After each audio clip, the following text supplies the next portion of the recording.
attempt, although he was wounded in the leg. Khan was ousted from office in April of this year after 3.5 years in office. Ever since, his PTI populist political party has made significant gains in regional elections, and he draws massive crowds to his rallies, where he demands early elections, calls out corruption, and points fingers at the powerful Pakistani military for his removal. He spoke with Amna Nawaz this morning ahead of another massive march to Islamabad on Saturday. She asked him how he's doing since the attack. Well, I was very lucky. I had 3 bullets on my right leg and some shrapnel on my left. So the two flesh wounds are healing well, but the bone, where my bone got cracked by the 3rd bullet, that's causing me a bit of a discomfort. But, you know, I expect in the next 2-3 weeks I should be walking, putting weight on my leg. We should mention the protest march that you've been leading, which should end up at the Capitol at your direction, is to call for early elections, which you've been calling for since you were ousted in a no-confidence vote by Parliament back in April. But there are those that argue that your protests and your disruptions, which have gone on since you were ousted, actually disrupt the political and economic stability of the country. There are scheduled to be elections by next summer, I believe. So why not wait until then and run? Well, Amna, first of all, none of my activities have been disruptive. We have public rallies. People come to the rallies. We, what is our democratic and constitutional right, we talk about the injustice that is taking place in this country, where this cabal of crooks have been foisted on us. And secondly, the economy has gone to the ground. Financial markets outside Pakistan and within the country have lost confidence in this government. And all our economic indicators are going down. So if they don't hold elections immediately, it doesn't bother my party because we are gaining all the time. But our worry is that they will leave the country in a state where it will be beyond anyone's control. On this march, you have mobilized thousands and thousands of people to head towards the capital city. How worried are you about the possibility of violence once they get to the capital city, and what can you do to stop it, if so? Amna, I have done almost 60 to 65 rallies in the last 7 months since I've been out of power. Never has any of my rallies been violent. The only time there was disruption was when this assassination attempt took place. Saturday, when we go to Pindi, actually, rather than Islamabad, it will be a completely peaceful protest. The reason why my strength has grown in Pakistan, why the party has got bigger with time, is because the government has flopped. Now, if it goes the whole way, fine, we will wait. My only concern is that, you know, the way things are going, we could be heading towards chaos. I mean, economic chaos. But experts who look more broadly say that the country's economic dysfunction is not just about any one government, it is systemic. So you were in power for 3.5 years. What did you do to address those problems while you were in office? The two parties have been in power in Pakistan for 30 years. And 30 years, the military governments have been in power. My party came, you know, we only had 3.5 years in government.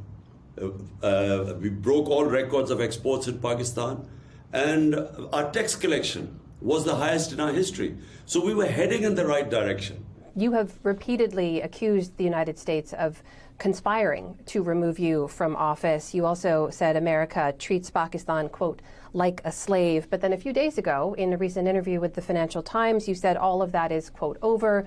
It's behind me. You indicated you would like to have a good relationship with the United States. So why the U-turn? Firstly, I mean, it's just a fact that the Pakistan-US relationship has been lopsided. I mean, you know, it is not, for instance, the US-India relationship. which I call a very civilized relationship, a dignified relationship. In Pakistan, we have been, the war on terror, we were like a hired gun. And I think it is a very undignified relationship. If you were to win office, do you believe you could have a good working relationship with the United States? The United States is a democracy. Democracies accept criticism. Democracies accept other people's point of view. Master slaves don't. Pakistan's relationship with the US is very important for us. So, just because, the regime change, it shouldn't mean that I should have not in future any relationship with the US. And yes, I have my right to criticize. What about in neighboring Afghanistan? When the Taliban reclaimed power last year, you seemed to welcome them back into power. They have dramatically curtailed rights for women. Today marks 429 days since teenage girls were banned from entering classrooms.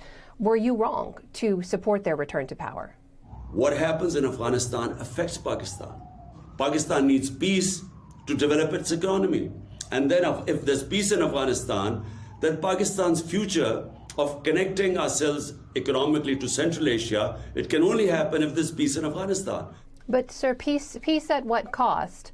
40 years people in Afghanistan have suffered. So all our interest is peace, whichever government comes in.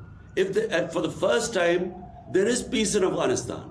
Now, about human rights, what is the world going to do? Am I justifying it? All I'm saying is, what should we do about it?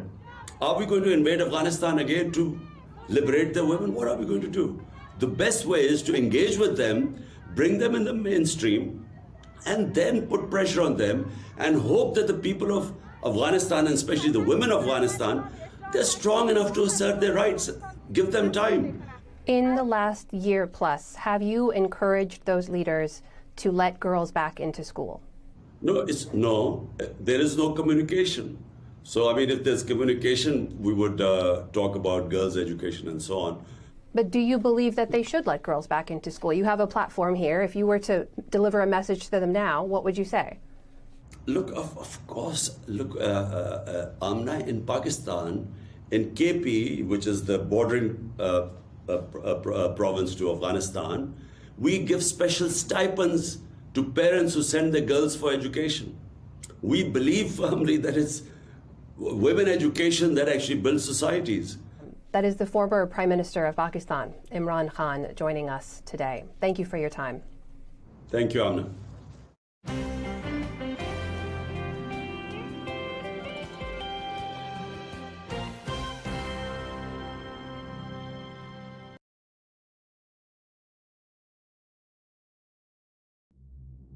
For 2 years, a secret army of federal and private contractors has been working quietly. Its mission is to develop a government-sanctioned technology.